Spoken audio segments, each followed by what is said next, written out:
to the Daily Objective. It is day 18 of the war in Israel. I'm joined by James Valliant. Hey, James, how are you doing? Okay, how are you? I'm okay. I skipped breakfast and lunch, considering what we're talking about today. I think that's a good idea. We Yeah, want to go viral, but not for the wrong reasons. Yeah, let's start with some news updates. As many of you, I'm sure, have seen, two more Israeli hostages were freed by Hamas yesterday. An 80-year-old woman and 85-year-old woman, both of their husbands are still being held. Um, yeah, I mean, my view of this is, of course, it's wonderful that they are now free. This is Hamas knows what they're doing. They are not fighting, uh, according to any international law or any rules, real or imaginary. They are fighting to win on every front. They know who they're dealing with. They know they're dealing with people who are weak. And that's both Israel and the West. They know they can play the West psychologically. They're doing it, in a way that is unfortunately working, and releasing two hostages late last week, releasing two hostages now. That's gonna increase pressure from the West on Israel not to do too much in Gaza, so that maybe more uh, maybe more hostages are released, and I wouldn't be surprised if more hostages are released as part of this psychological warfare. Yeah. Anyway, many more rockets have been fired today from the Gaza Strip. If you think these aerial bombardments that we hear from some in the West are genocide, well, if it's genocide, then I guess it's not Palestinians firing these rockets, because there are plenty of people left to fire those rockets, and there are plenty of rockets fired towards the center of Israel. And this, by the way, on the day where, after 2.5 weeks, schools in most of the country are now open again. Students have gone back to school, and so Hamas. This is Israel's way of saying, we think it's safe to go back to school, and Hamas is using this as another reminder to show Israel and the world who's actually in charge here. Um, yeah, I think I had maybe one or two other things that I wanted to mention before we go to the topic of the day. So there's still political turmoil, I would say, in Israel. There's still there's what the people are demanding, so to speak, which is all-out war to destroy Hamas. Many in the government claim to want that. I saw a headline saying, Netanyahu is a coward. I think that's a factually, indisputable comment. But what does that say? But that's for ministers in the government. Well, what does that say about you if you are sitting in his government? I think the only hope for Israel, James, we've had this conversation. You think a wartime leader shouldn't be criticized, and I agree to an extent. I just think this wartime leader will lead to the annihilation of Israel potentially, and we need it's. I said yesterday it's unfair to compare him to Chamberlain, because Chamberlain, tried to get out of going to war and then actually did go to war. Netanyahu, and then they got rid of him anyway, as they should have. Netanyahu isn't doing it. He's not doing what needs to be done. Yeah, may I go ahead. just say, may I just say, when I said in the first week what I said about criticisms of Netanyahu, it was directed at foreign people like uh, former President Trump, whose full statement I thought was full of revolting things as well. And I thought that in the immediate aftermath, for Mr. Trump to take out his personal vendetta against Netanyahu, in effect, this was not the appropriate time for that. In general, however, I don't want to be tarred with the idea that I think it's always wrong to criticize a leader in war when I'm on their side. But I think, especially at this point, we've now had 18 days of, in effect, inaction, and yeah, when the whole dust gets settled, boy, does Netanyahu have a lot to answer for here as well. And now maybe those things we can wait to talk about until we give him a chance. But he's look at the how every day passes. As every day passes and nothing happens, it gets worse and worse, and we lose the moral authority. We lose the attention of the world on what should have been the focus, the 7th of October atrocities. And the further we get away from that, the more Netanyahu undermines his own. So here I am joining you now in criticism, even though I'm a foreigner, and you guys are the good guys in Israel. But Mr. Netanyahu, you're not acting like the good guys in Israel. And so I'm going to reach out and plead to the Israeli government. Come on. The inaction now is the thing that's hovering like a poison over the air. And you're only going to, these people who talk about the hostages, you're only encouraging more hostage taking when you talk like that. Think about all the future hostages, all the future potential hostages when you act like that. No, Yeah. you're sanctioning that atrocity. Yeah, and unlike Trump, when I criticize Netanyahu, it's not because he called Biden to congratulate him for winning an election, which, by the way, yeah, he did win. I'll say that even if we lose some subscribers over that. Uh, yeah, Netanyahu, if he starts acting and decides, okay, 18, 19, 20 days into this war, it's time to actually go to war, I will maybe pause at least some of the criticism, especially if he does it the right way. And again, I think no matter what he does, the fact that this happens means he has to go at the end.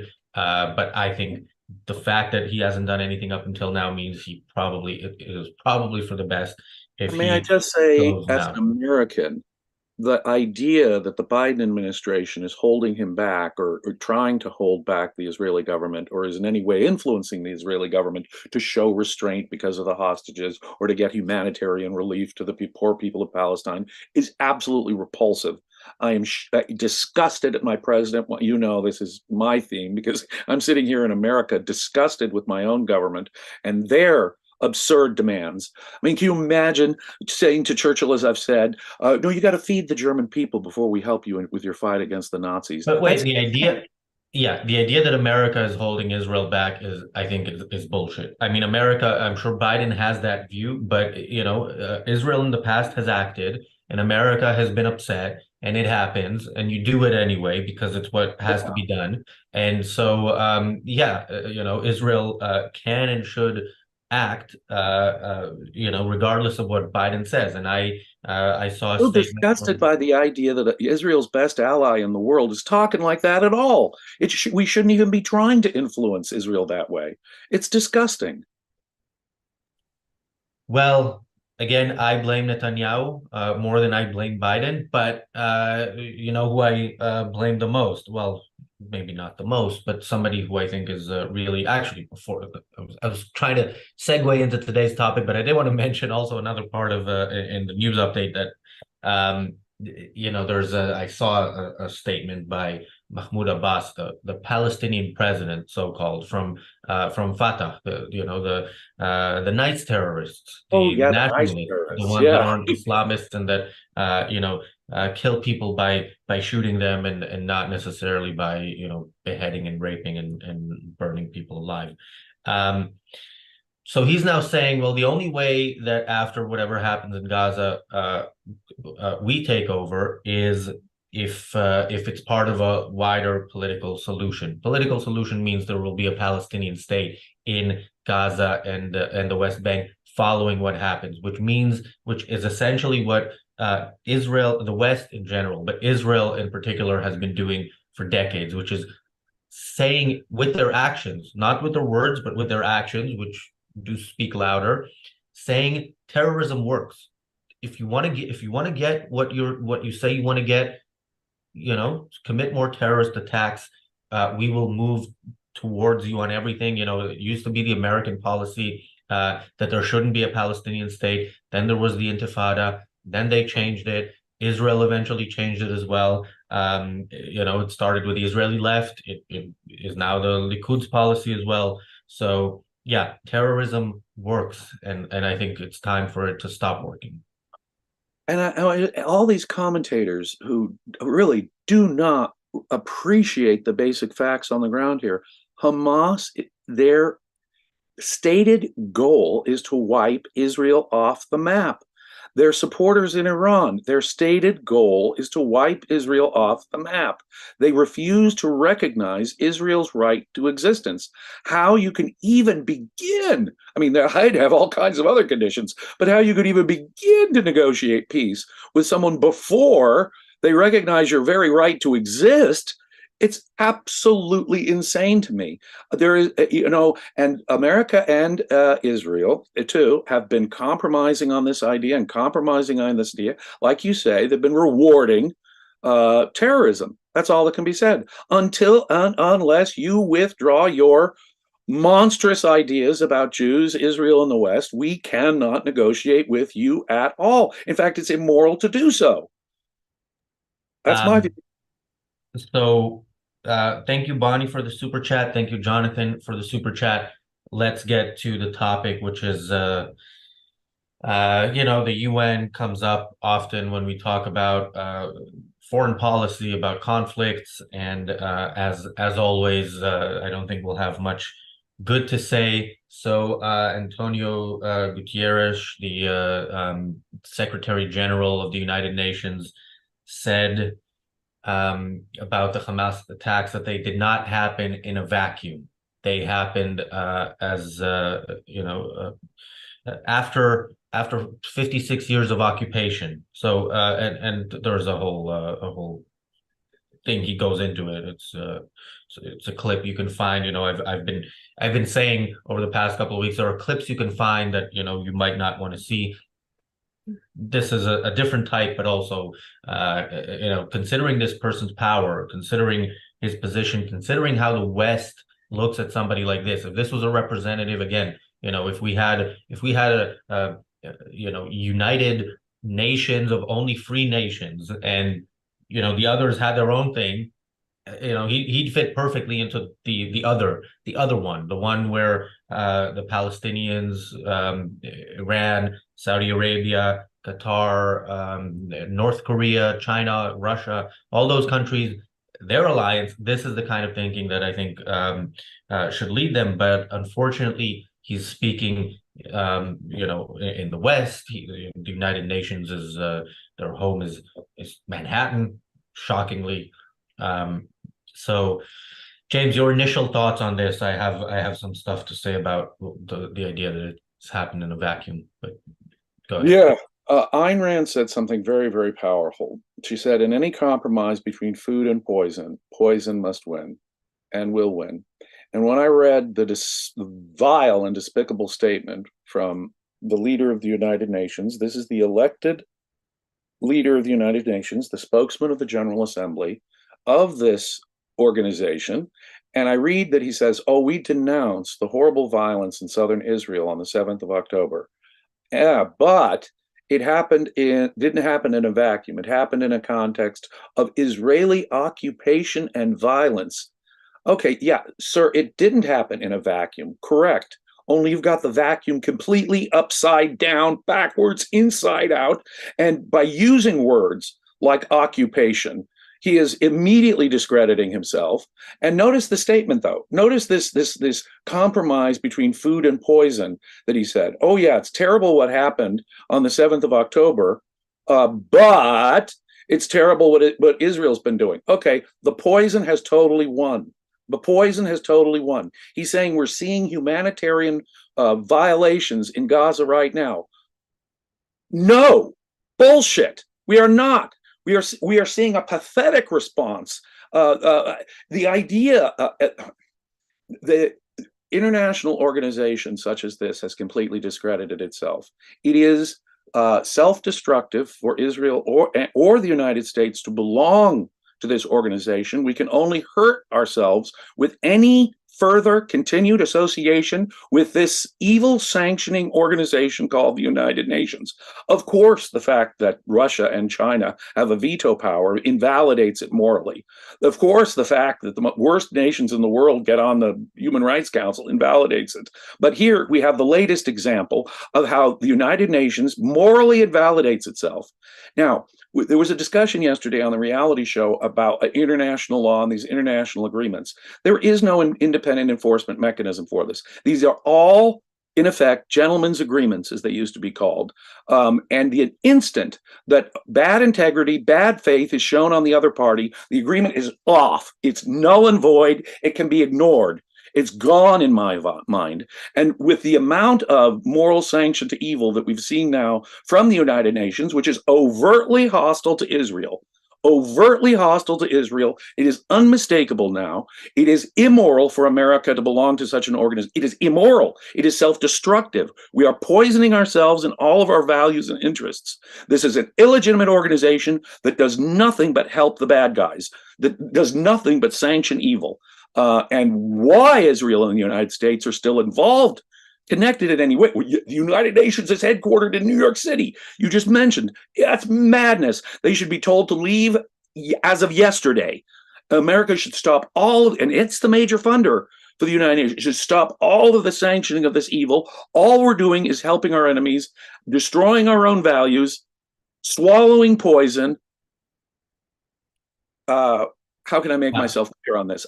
There was a point yesterday where they said it's important to keep our word with international agreements. I absolutely agree. It's important to keep our promises and to keep our word. It is far more important to have a proper response here in the hierarchy of values. No, that we should never even been involved with the United Nations or involved in any of these international agreements. So as I wiped Hamas off the globe right now, I would definitely apologize for having made a promise that I should never have made in the first place.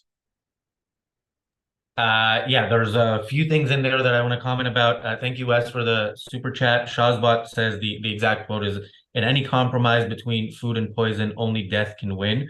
Enric sends a super chat, says thank you as well, and thank you to all our super chats and everybody watching.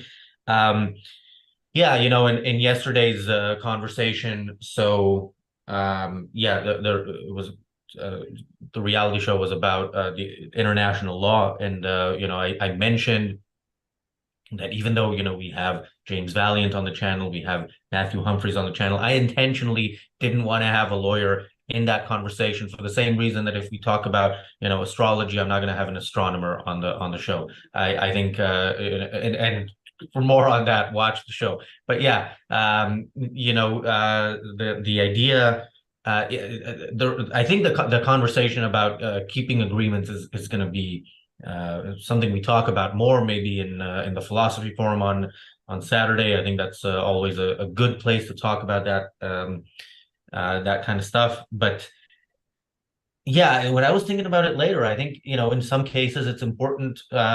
It's very important not to keep your word. Like I think I gave the example of, if Israel, if there could be an agreement where Israel says we'll release the hostages, we'll release the prisoners if you release the hostages, and or if Hamas says, some of Hamas also said yesterday they'll release more hostages if there's less bombing of Gaza. They didn't say stop, but let's say they said stop the bombing.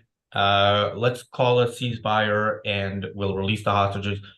I would say yes to that, and then I bomb them. So I think it Bingo. Yeah. You just said it. We owe no truth to these monsters. My God, people, remember what happened on the 7th of October. Do you think we owe these people the truth? Absolutely not. If we could deceive them like that, lie through our teeth up one side and down the other to get the hostages out, and then I would proceed to completely flatten and annihilate the place and wipe them out. We can break our promises, lie to these people. We do not owe them the truth. We can trick them in any way that works. You're absolutely right. And by the way, that behavior on the 7th of October ended, as far as I'm concerned, any gentleman's international agreement Israel or America ever had to restrain themselves in these matters. Such agreements were conditioned on good faith. And on 7 October, all such good faith was wiped away, if not many, many times before. No, it is Hamas, it is Iran, it is Hezbollah that refuses to accept peace. It is not, when you hear this crap coming out of these United Nations people saying how the solution is a long-term peace to the area. It is these organizations that have for decades continued the murderous, horrific, sometimes suicidal violence, and they refuse to recognize Israel's right to exist. That's the stuff that it's not in a vacuum. You're right, sir. That's the context here that you are ignoring and turning upside down. That's the wider. I mean, there's the immediate context in which, people in Gaza and in the West Bank grow up, are educated through an education system which is paid for by the West, where they're told from the moment they're born to hate Jews. They're you don't go door to door and behead babies and burn people alive. And there's the story.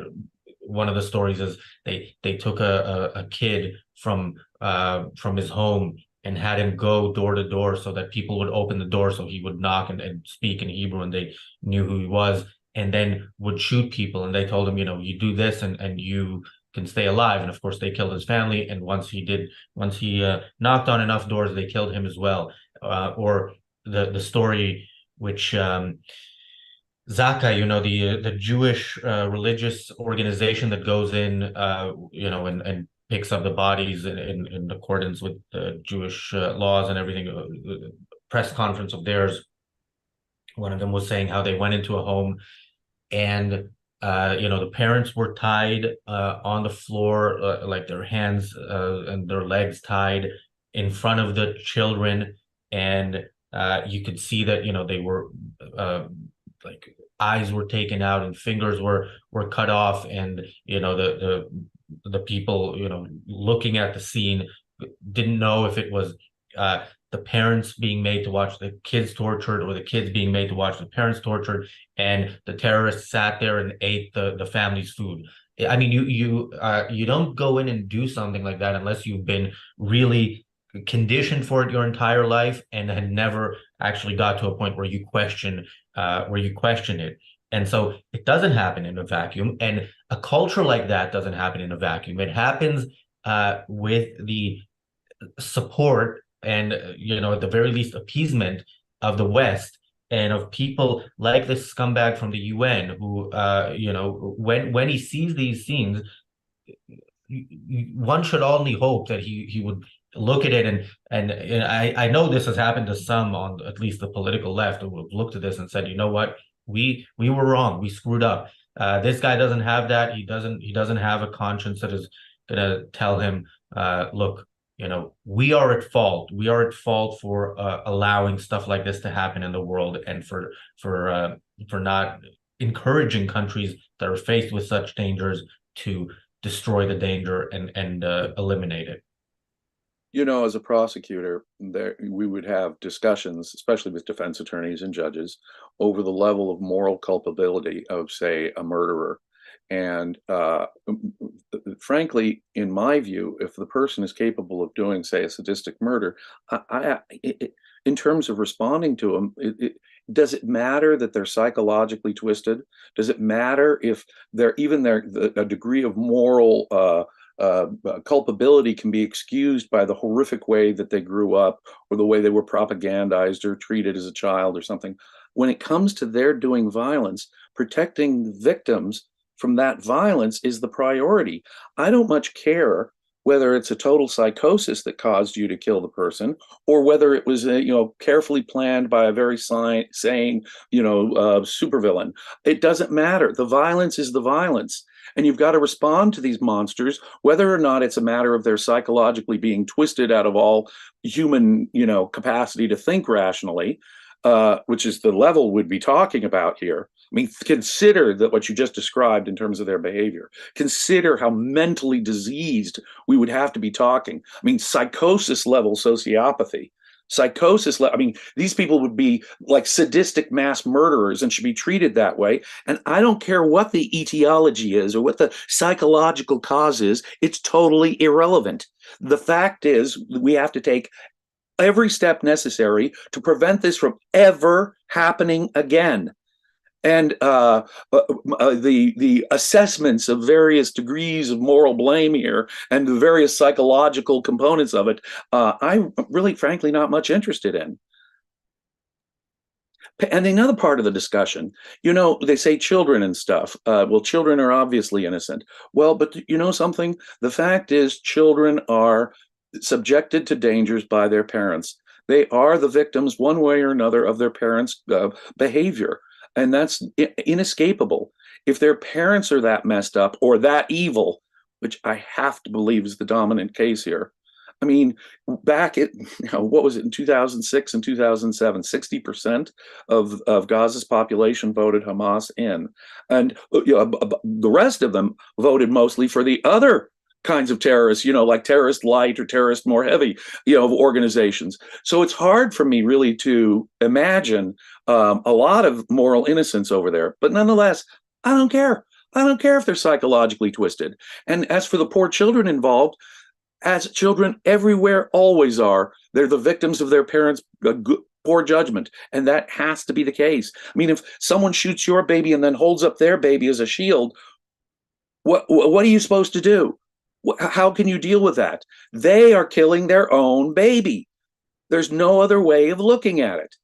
Yeah. I just want to say, as one final thought, something else that doesn't happen in a vacuum is the amazing, incredible rise in anti-Semitic attacks, like all over the West. It's we see this a rise in anti-Semitic attacks whenever there's something going on there. But this is I don't know. I don't want to Ozzy, try to figure I out when's the thought last that time this happened. I'm sorry to interrupt, but I thought that the Australian thing where they were chanting "gas the Jews" was some kind of horrific, excuse me if I'm emotional, horrific exception. And I can't believe people in the 21st century could possibly let those words escape their mouths in light of the Holocaust. But I heard in New York City the other day chants of kill the Jews" by lots and lots of people in unison. Today in New York City, after 7 October, that is being chanted. That disturbs me so much. And when you see the hate crimes increasing against America's Jewish population, this is very disturbing, ladies and gentlemen. This is profoundly. And my point was, it doesn't happen in a vacuum. It happens because of people like Antonio Gutierrez. It happens because of the politicians who twist the situation to make the perpetrators look like the victims. It happens because of media coverage and the way the media covers it. Of course, the people who actually go out and do and attack Jews are responsible for buying into that bullshit, but the people selling it are also responsible. Daniel, I don't know if you have handy that link to that Twitter account that actually shows the faces of these anti-Semites who attack Jews or who tear down the posters of the hostages. And many of them, this is actually a positive way to end the show. Many of them do end up getting fired. I do see tweets about people who, some employers find out something about their employees that it's good to know. So American business people, don't hire these people. Don't fire them if you know they're on your payrolls. And I love the idea that there are American businessmen who are now systematically doing that. Yes. Yeah, and I think Daniel maybe doesn't have it handy. So if I remember correctly, it's at Stop Anti-Semites. I think if you're following me on Twitter, I must have retweeted them at some point. We have the reality show coming up in a minute. The topic for that is how to talk to an anti-Israel protester. In an hour, we have a video on the Briefly Objective, which is a short video of Yaron Brook speaking at our event from last week. So Yeah, the link to the reality show is in the live chat. The Briefly Objective, if you're not subscribed, you should subscribe and watch that video. And of course, share this, like it, subscribe to everything, to both of our channels. And we will see you in a few seconds. And we'll see you. Megan, I'm going to read this super chat in the next show. Okay. We'll see you back on the Daily Objective tomorrow. Thanks. Bye.